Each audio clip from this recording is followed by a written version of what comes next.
Allez, bonjour à toutes et à tous et bienvenue pour cette vidéo de témoignage avec Riyad. Riyad, c'est un élève LO Prépa et c'est surtout un admis au PGE de l'ESCP de cette année. Donc déjà, bravo à toi, Riyad. Merci beaucoup. Riyad, durant une vingtaine de minutes, on va pouvoir échanger sur ton parcours, ton profil, ta préparation au concours, ce que tu as vendu comme projet professionnel, comment ça s'est passé le jour J. Bref, tu vas tout nous dire.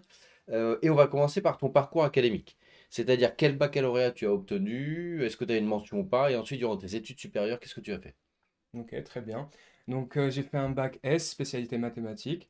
Et ensuite, j'ai décidé de faire une licence en gestion à la Sorbonne, université dans laquelle j'ai continué mon parcours, puisque j'ai rejoint le master en ingénierie financière. Euh, voilà. Et j'ai fait aussi une année de césure, Hmm. donc intégralement passé au sein de Dassault. Donc, j'ai fait de la comptabilité, ensuite, j'ai fait de l'analyse d'investissement. Et ensuite, voilà, donc après mon master, j'ai fait une autre année de césure pour acquérir plus d'expérience pour justement candidater aux grandes écoles. Bah, c'est déjà pas mal. Licence, master, une première année de césure chez Dassault et une deuxième après le master. C'est ça, oui. T'as fait quoi durant cette deuxième année de césure? J'ai fait un stage au sein de BNP, Ok.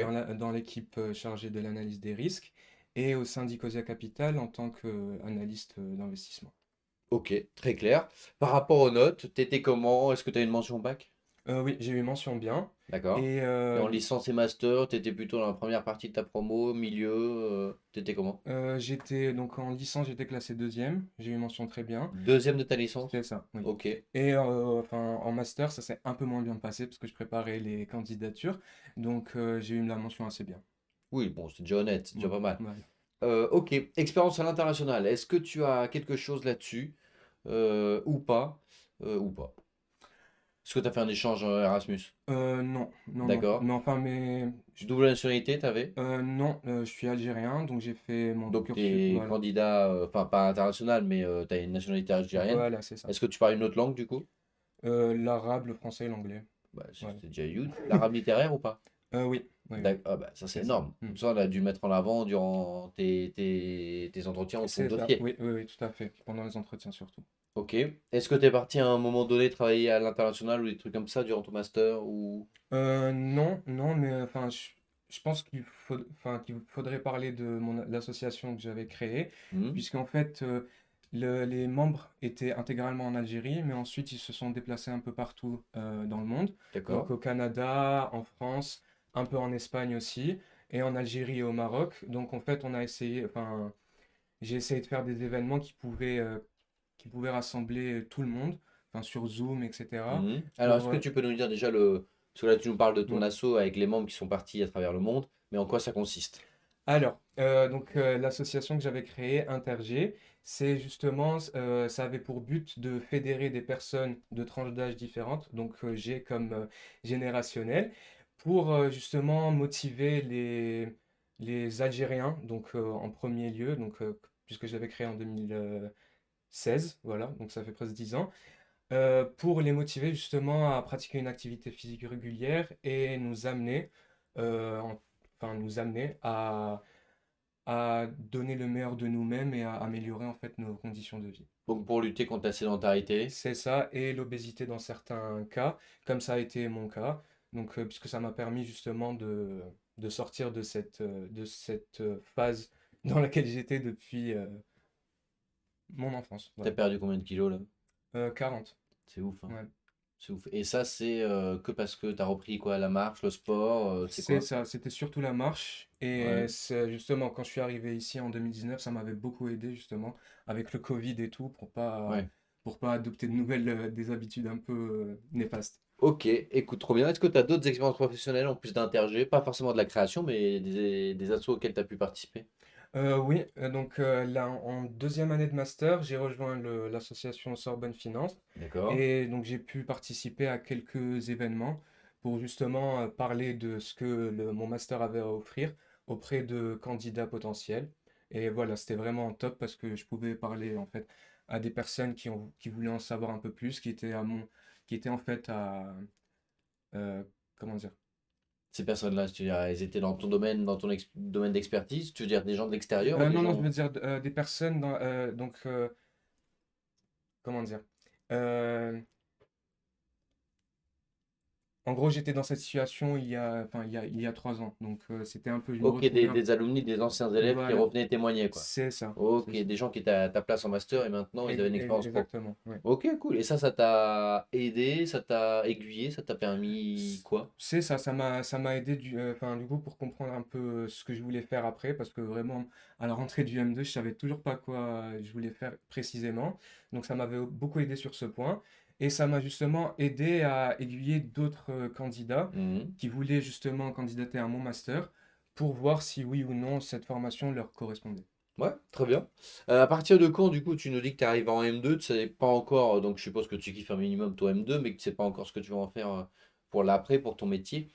Pourquoi avoir fait une école de commerce? Que tu étais déjà en M2, en ingénierie financière, c'est C'est ça? ça, oui. Donc c'est quand même assez précis. À partir de quand tu t'es dit qu'il te fallait une école de commerce?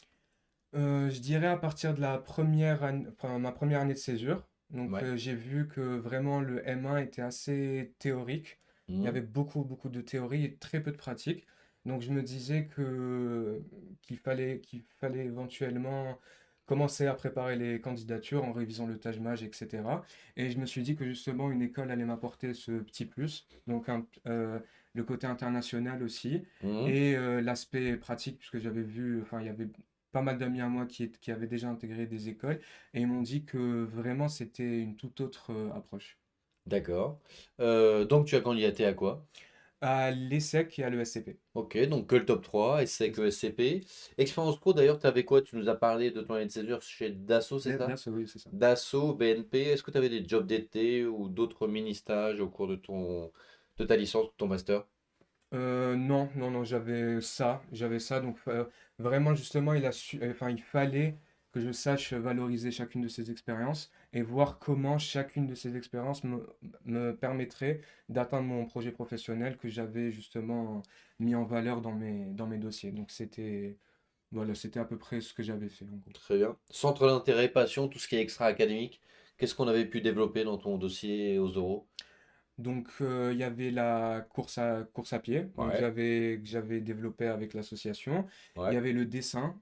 Tu fais Donc du dessin. voilà, c'est ça. Stylé. Voilà, j'avais dit que ça me permettait un peu de déstresser dans certaines situations. Et la lecture. Voilà. La lecture, Oui, ok. la lecture. T'avais précisé un truc en particulier pour le type d'ouvrage ou l'actualité, magazine, les Euh, journaux, c'est quoi? oui, donc j'avais dit que je lisais plutôt les romans, enfin type philosophique, un D'accord? peu qui permettraient à une personne de mettre en perspective certains éléments de leur vie, Ok. et aussi les romans de manière générale. Ok, Voilà. stylé. Ok, bon bah écoute Ryan, on vient de refaire ton parcours et ton profil. Maintenant, passons à ta préparation au concours. Tu as candidaté pour les PGE. Donc, tu as eu du Taj Mahal, du TOEIC, du dossier et les oraux, évidemment. Donnons tes scores directement parce que ça intéresse beaucoup les candidats. Au Taj Mahal, le meilleur score que tu as envoyé, c'est-à-dire ton score officiel, une fois que tu as bien progressé, puisque tu as passé le Taj Mahal plusieurs fois. Oui, tout à Donc, fait. ok, donc tu es monté, je suppose, en puissance.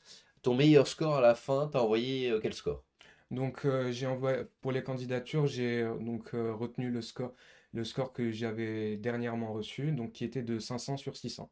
Ouais, donc Donc voilà, donc il fallait beaucoup de travail aussi parce que hmm. 9 mois auparavant, je l'avais tenté une première fois et j'avais eu, je crois, 230 à peu près sur 600. Donc, Bah, ça, c'est bien que tu leur dises. Comme quoi, on peut passer de 230 à 500. exactement, oui, Et tu tout as à mis fait. 9 mois, donc je suppose que c'était peut-être un peu avant l'été ou premier semestre. Tu avais eu 237, c'est ça que tu m'as dit? 237, ouais. Donc 237. La deuxième fois, fin d'année, tu avais eu combien? 500, voilà. Directement, la Donc deuxième fois, tu as voilà, eu la 500? deuxième fois, vraiment, j'ai passé tout l'été et une bonne partie non, en fait, tout le premier semestre du M2 Ok, à alterner en fait le M2 et la ok. révision au Taj Mahal. Ah ouais, t'as grave géré. Ok, donc première fois 237. Et combien de mois plus tard, le 500, tu m'as dit? 9 mois à peu Et près, 9 mois plus voilà. tard, 500. Trop ouf, enfin ouf quoi. TOEIC, TOEIC, alors j'ai eu 980 enfin, sur 990, pardon, 990, ouais. voilà, sur 990. Tu l'as passé combien de fois ça? Une fois, une Qu'une fois, seule fois, voilà, ok. parce T'étais que, pas mal en anglais alors. oui, enfin, j'ai pas mal de membres de ma famille qui parlent anglais, Ah ouais, donc, pas mal. enfin, éloigné, mais bon, ça m'avait quand même beaucoup aidé par le passé. Ok, trop bien. La partie dossier, là-dessus, tu avais des essais, tu avais une partie rédactionnelle, parce que dès qu'on est dans le top 3, on refait le CV, on fait la partie rédaction, on fait la partie projet professionnel. Et c'est extrêmement important dans la mesure où bah, c'est le top 3, c'est l'élite, donc il faut faire attention à chaque détail. Et surtout, vous avez une note sur ce dossier. Le dossier, c'est moitié vos notes académiques. Ça, c'est gravé dans le marbre, vous ne pouvez rien y faire. L'autre moitié du dossier, c'est toute la partie rédactionnelle, afin qu'ils évaluent votre rédaction, le niveau d'orthographe, votre projet pro, la cohérence de votre projet, etc. Ça, tu as dû faire du coup la partie cours sur School, tu sais, qui est l'espace Mhm. learning. Tu as envoyé ta première version donc à nous, à notre équipe, et ensuite tu as réservé tes rendez-vous pour avoir un rendez-vous individuel pour ton CV, un rendez-vous individuel pour tes essais. Est-ce que tu te souviens qui c'était ça?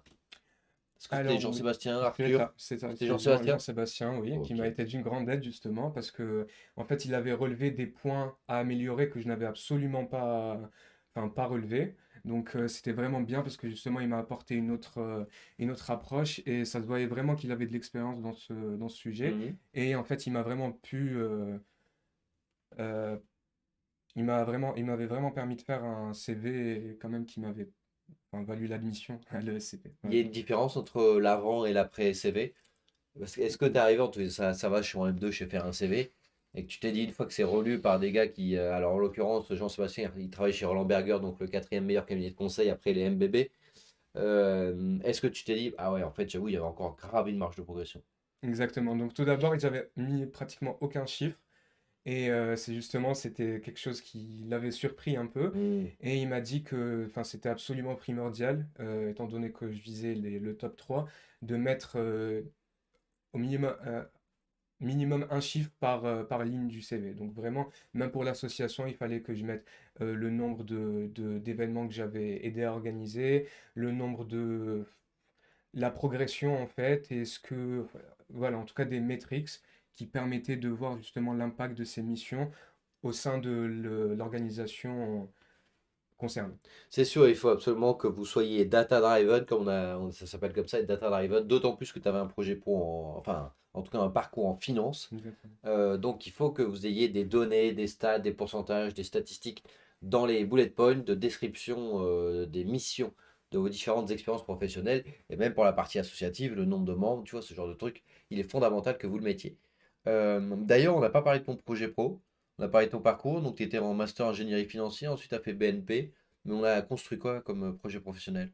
Alors, j'avais choisi enfin, de proposer un projet pro en conseil en stratégie. Hmm. Et donc, justement, pour revenir sur le CV, j'ai un peu axé le CV aussi enfin, sur ce projet professionnel. Donc, j'ai un peu mis en valeur les missions que j'avais réalisées au cours de mes différentes expériences Ouais. pour montrer en fait pouvait, donc, ce que chacune m'a apporté pour mener à bien mon projet professionnel.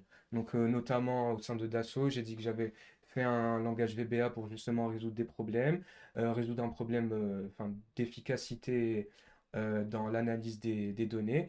Et enfin, donc, à Ecosia Capital, j'ai dit qu'en fait, on avait accompagné les entrepreneurs dans la réalisation de leurs objectifs et aussi dans le redimensionnement de leur stratégie.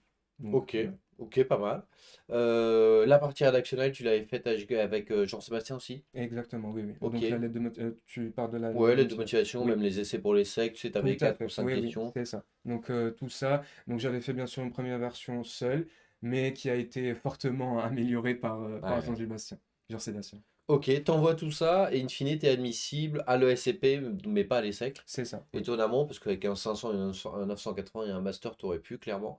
Mais bon, t'es pris qu'à l'ESCP pour l'admissibilité. Vient ensuite la période de préparation pour les oraux.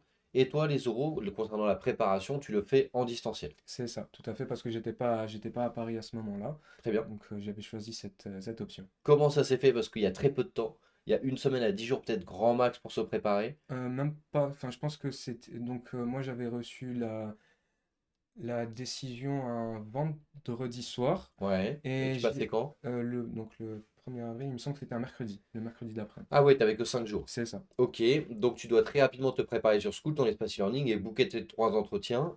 Comment se sont passés tes 3 entretiens? Alors, justement, Pardon. donc ça s'est plutôt bien passé, bien sûr, avec de l'amélioration à chaque fois.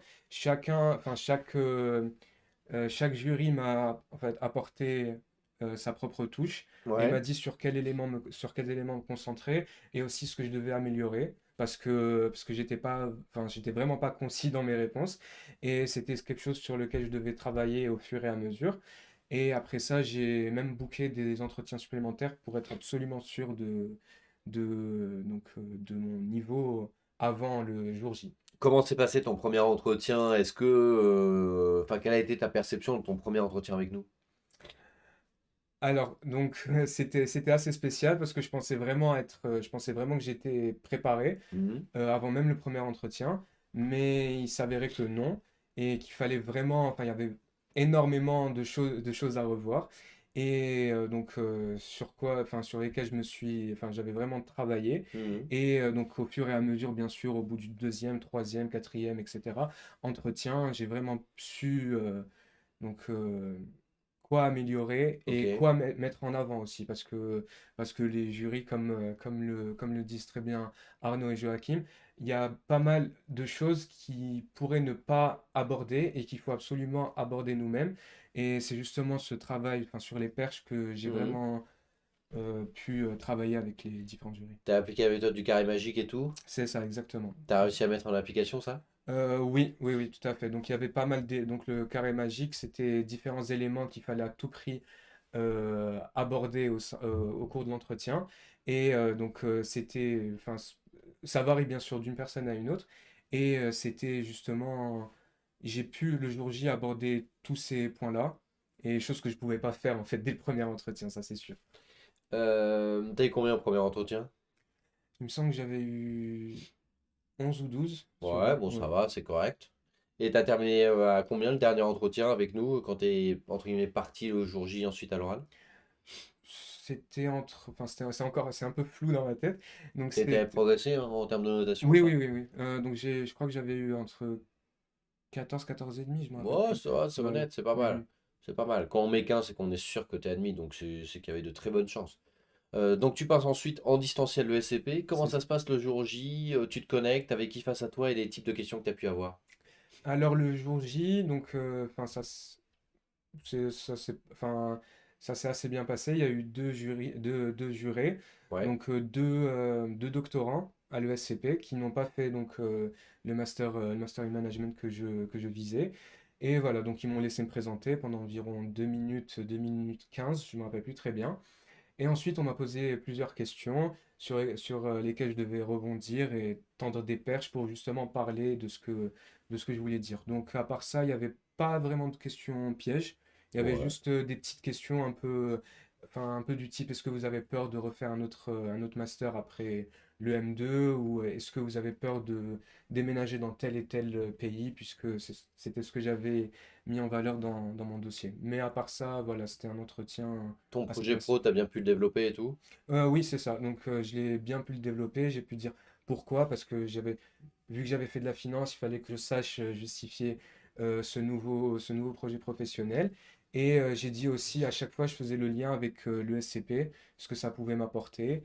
Et voilà, tout ça, c'était des points que j'avais approfondis avec l'équipe de Hello Prépa Donc tu auparavant. étais en toute confiance, en sortant de l'entretien, tu te dis bon bah ça s'est déroulé un peu comme on avait préparé, comme tu avais prévu quoi. Oui, bien sûr. Bon, on peut jamais être sûr de rien parce que voilà, on ne sait jamais comment l'autre personne a pu interpréter euh, telle ou telle chose. Donc voilà. Mais a priori, j'estimais que ça s'était plutôt bien passé. T'attends une semaine, t'as tes résultats. Où est-ce que t'étais quand t'as découvert tes résultats et quelle a été ta réaction? Alors j'étais toujours, enfin, hors de Paris. Donc directement quand j'avais vu le mail, c'était en fait, il n'y avait pas de suspense avec le SCP, c'était directement Félicitations. voilà, conditional offer of admission Ok. dans le sujet. Donc j'avais su que j'avais été pris et c'était vraiment enfin une des plus belles émotions que j'ai Ah que ouais? j'ai eues de ma vie. Ouais, ouais, T'as prévenu ouais. qui en premier? Mon père. Mon Ok. père et ensuite progressivement Tout le ma monde quoi. soeur, ma mère, etc. Quelle a été leur réaction? Ils étaient contents pour toi et tout? Oui, oui, oui, j'étais très content parce que, enfin, surtout qu'avant, il y avait certaines choses qui faisaient que je doutais un peu de mes capacités, surtout avec la préparation du Taj Mahal, même pendant la préparation des oraux. Ok. Donc vraiment, ils étaient très contents. Si jamais Riyad, là, un dernier mot, si jamais tu avais un conseil à partager à celles et ceux qui nous écoutent, quelque chose que tu aimerais leur dire, comme si c'était il y a un an, en amont, tu leur dirais quoi? Donc je dirais de ne pas se sous-estimer parce que c'est vraiment quelque chose enfin, que j'aurais pu faire, que ce soit pendant la préparation des concours ou même des entretiens. Il est absolument primordial de ne pas faire ça et de vraiment sortir de sa zone de confort. Parce que si, comme moi, vous étiez quand même assez timide, réservé, il faut en amont faire quelque chose qui puisse enfin, durant laquelle vous puissiez rentrer en contact avec les gens. Et c'est justement ce que j'avais fait cette année. Mhm. J'avais participé à pas mal d'événements, même au sein de du dernier stage que je réalise actuellement, qui m'a vraiment permis en fait de m'entraîner à l'oral et de vraiment enfin, me confronter en fait à cette peur. Donc c'est vraiment ces deux conseils-là que je donnerais. Bah, t'avais... Ok, d'accord, ça... si tu me l'avais pas dit, j'ai pas particulièrement remarqué que tu étais timide et réservé, ou en tout cas ça a changé, ça a Voilà, c'est évolué. ça exactement. Je pense qu'il y a aussi une prise de confiance qui se fait avec la préparation aux oraux, et en plus ça a été confirmé ensuite par ta performance à l'ECP, donc déjà Tout à bravo à fait. toi, c'est Merci ouf. beaucoup.